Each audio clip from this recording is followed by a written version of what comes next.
Organizations that employees is part of their total management effort are twice as likely as other firms to report significant product or service improvement. The dictionary definition of empowerment is to invest people with authority. Its purpose is to tap the enormous reservoir of potential contribution that lies within every worker.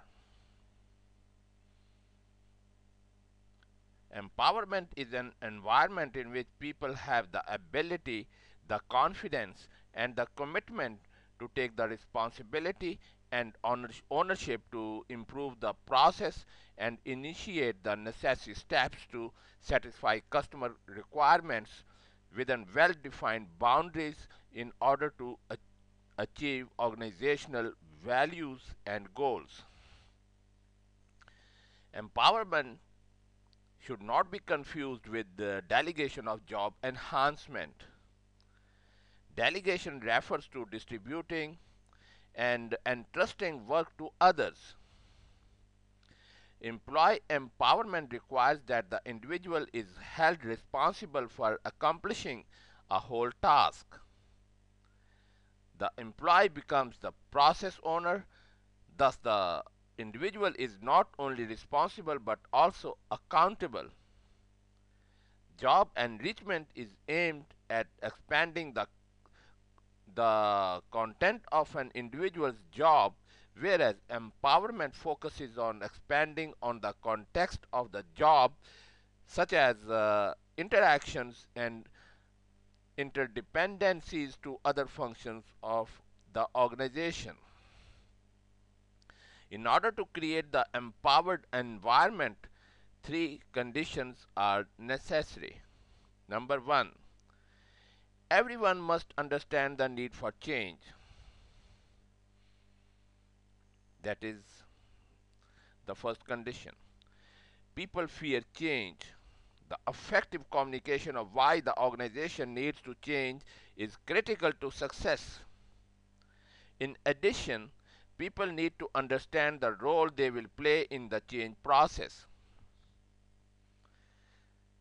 Senior management must understand that people change for their own reasons, not for reasons of the organization. People who are older, well educated, highly skilled, and experienced are more likely to accept increased demands and expectations associated with empowerment.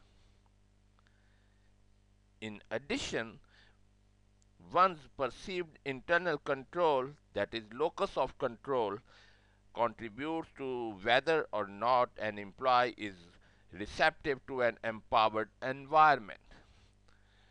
Now, number two, the system needs to change to the new paradigm. The system needs to change to reinforce and motivate individual and group accomplishments. Individuals and groups must understand that freedom to act and sometimes to fail is not only okay but is encouraged. Other contextual factors need to be considered if empowerment is to succeed, such as the role of unions and the type of industry. That is, whether it is service or it is a manufacturing unit. If the union environment is not willing to encourage employees in an empowerment culture, success will be difficult. It will be impossible. And now we move on to point number three, and that is the organization must enable its employees. Enablement means providing information, education, and skill. To ask people to change work habits without providing them with the tools for change only increases resistance to the change process. Additional factors that should be considered before determining of organization can enable its employees are strategy and technology.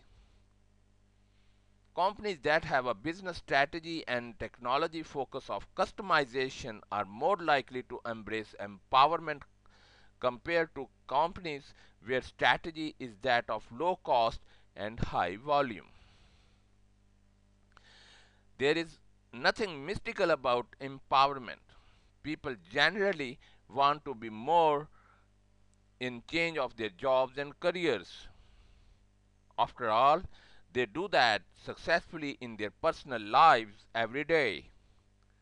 Most people appreciate and value the trust and responsibility inherent in an environment that supports empowered people and their actions.